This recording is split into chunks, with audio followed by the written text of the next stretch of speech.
Shalom, shalom à toutes et à tous dans le nom de notre Seigneur Jésus-Christ. C'est une grande joie pour moi, ensemble avec vous, de partager ce message dans la présence de notre Seigneur Jésus-Christ. Prions. Saint-Esprit, nous ne cesserons jamais de t'écouter parce que tu n'as jamais cessé de parler.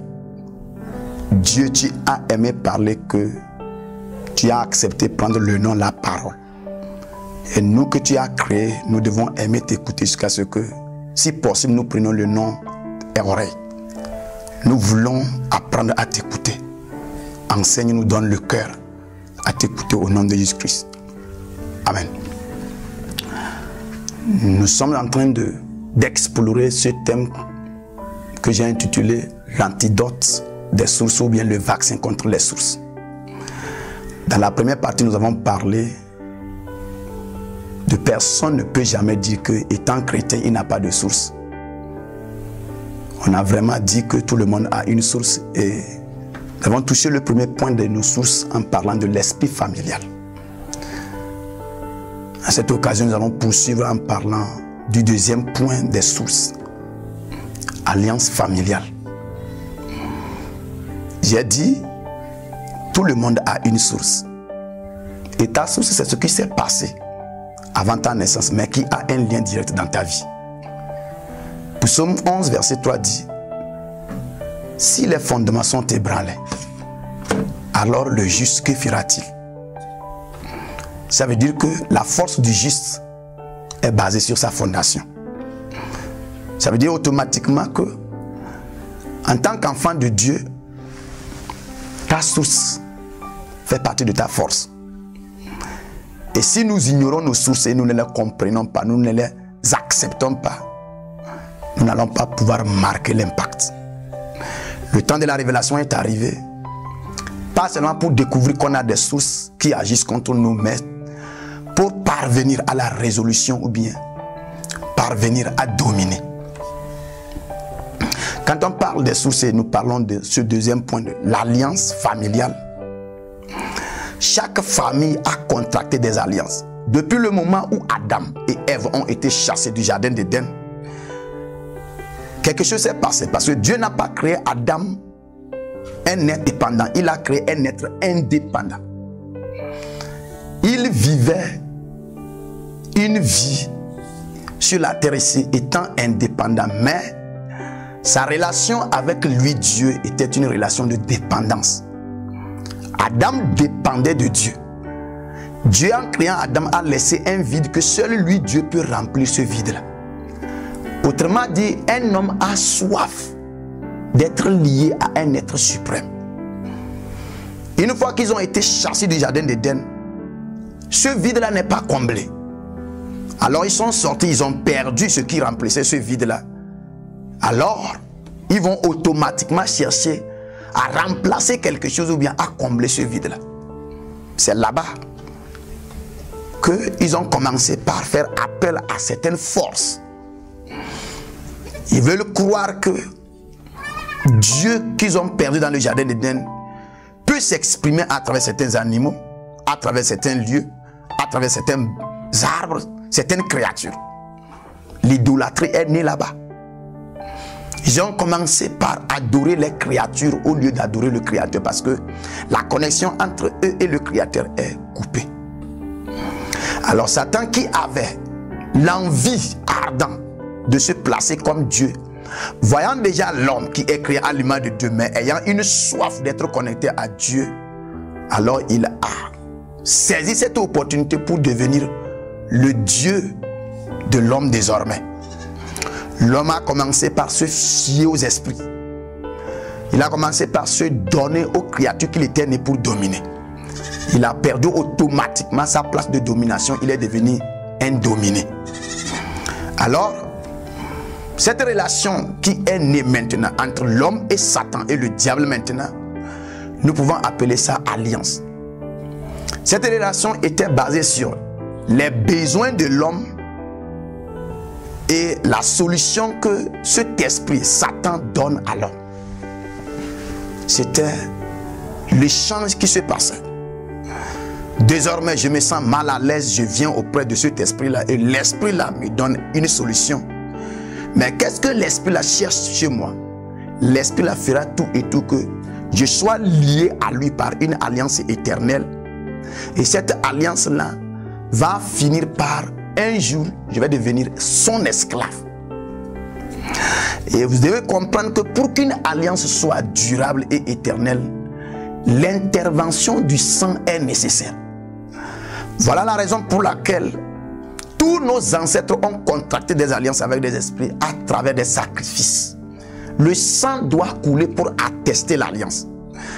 Même l'alliance, la nouvelle alliance et l'ancienne alliance avaient besoin du sang. Le sang des boucs pour l'ancienne alliance, le sang de Jésus-Christ pour la nouvelle alliance. Une alliance sans le sang ne peut pas durer. Et une alliance contractée avec le sang, c'est difficile de bloquer et de détruire cette alliance.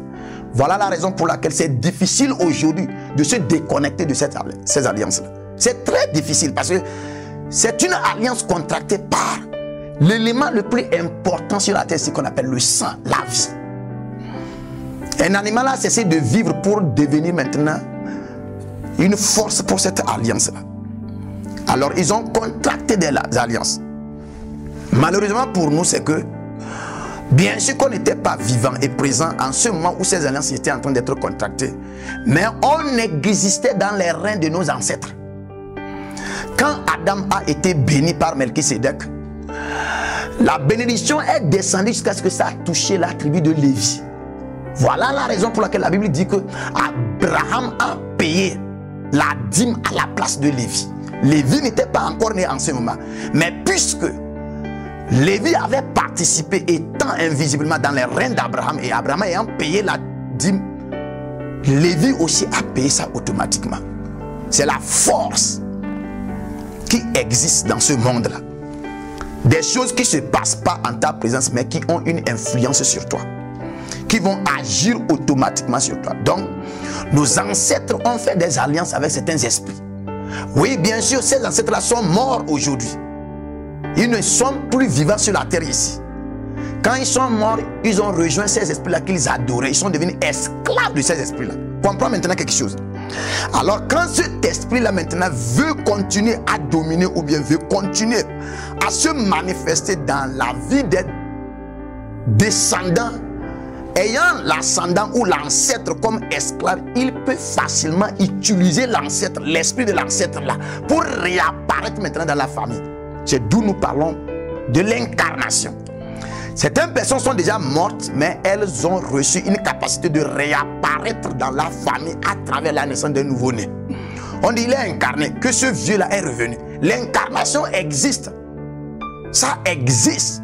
Et si tu ne fais pas attention, tu seras incarné et tu vas aller dans une église, tu chantes, tu pries, tu danses, mais l'incarnation a son influence sur toi. Pourquoi? Parce que j'ai déjà dit, cette manifestation de source-là ne va pas t'empêcher d'adorer Dieu, mais elle va faire tout et tout pour que ton adoration de Dieu ne soit pas, ça n'aura pas un résultat concret dans ta vie. Ils vont prendre la première place. Alors, les alliances que nos ancêtres ont contractées continuent d'agir dans nos vies. Et ce sont ces alliances-là qui nous poussent maintenant à payer des prix.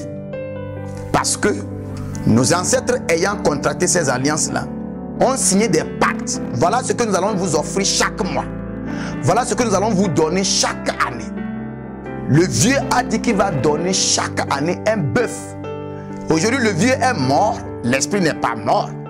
L'esprit réclame toujours son bœuf. Alors, puisque le vieux n'existe pas sur la terre ici, l'esprit maintenant cherche à toucher un descendant du vieux. Tout en faisant comment? En créant maintenant un problème à ce descendant-là. Et tu vas voir qu'il va chercher les solutions en vain. Et à la fin, on va lui dire d'aller demander.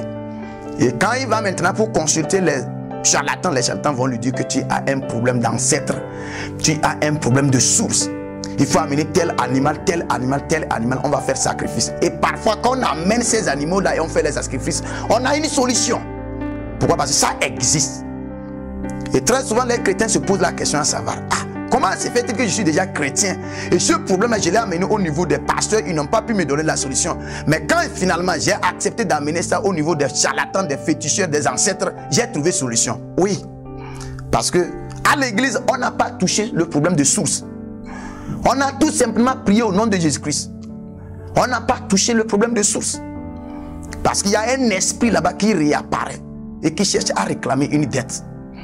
Et nous devons savoir aujourd'hui que bon nombre de personnes à l'église ne manifestent pas la gloire de Dieu. Pourquoi? Parce que la richesse et la prospérité que Dieu leur donne, cette richesse, cette prospérité est transférée dans le compte des ancêtres. Tu vas voir que certaines personnes rêvent chaque temps la prospérité, mais quand ils vivent ou bien ils agissent, ils ne font que trouver la misère. Ce que je vois dans la nuit quand je prie parfois, ce que je reçois comme prophétie, ça part où? Je suis en train de payer un prix. Je suis en train de combler un trou de mon ancêtre quelque part. Tu vas vivre une vie miséreuse sur la terre ici. Tu vas croire que être chrétien, c'est une vie de misère. Sans la révélation, tu seras toujours dominé. L'heure de la révélation est arrivée. Tu dois savoir que après ta nouvelle naissance, c'est-à-dire après ton salut, il y a certaines techniques que tu dois appliquer en tant qu'un chrétien pour arrêter ces transactions illégales. Tu dois savoir comment maintenant utiliser ton autorité en tant que chrétien, en tant que chrétienne, pour vraiment bloquer ces transactions-là. Voilà la raison pour laquelle tu dois travailler sur tes sources. C'est nécessaire pour tout chrétien de vérifier ses sources, de contrôler ses sources. Je ne suis pas en train de dire d'aller faire des cérémonies que les parents demandent.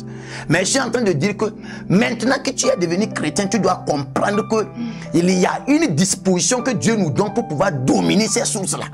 Et si tu prends seulement que je suis chrétien, tout va bien, tu vas baver. Le temps est arrivé. Le moment est arrivé de briser certaines alliances. Pas par la prière nécessairement, par certains actes.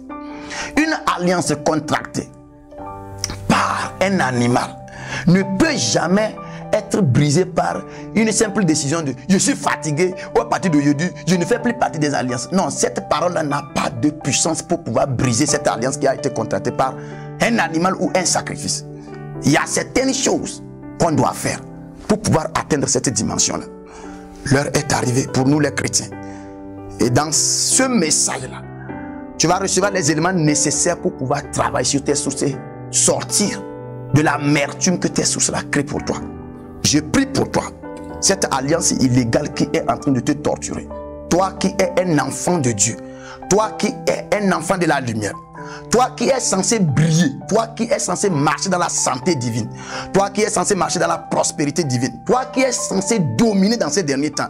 Mais que tu es en train de jongler parce que certaines sources ont trouvé accès par l'alliance que tes ancêtres ont contractée et continuent de te dominer. L'heure est arrivée et je déclare que ces alliances-là vont se soumettre à toi à partir de ce moment-là. Quand la révélation vient, les ténèbres disparaissent. Le temps est arrivé pour que tu domines. Cette révélation, c'est pour toi. Tu es richement béni pour ce message. Au nom de Jésus-Christ. Shalom.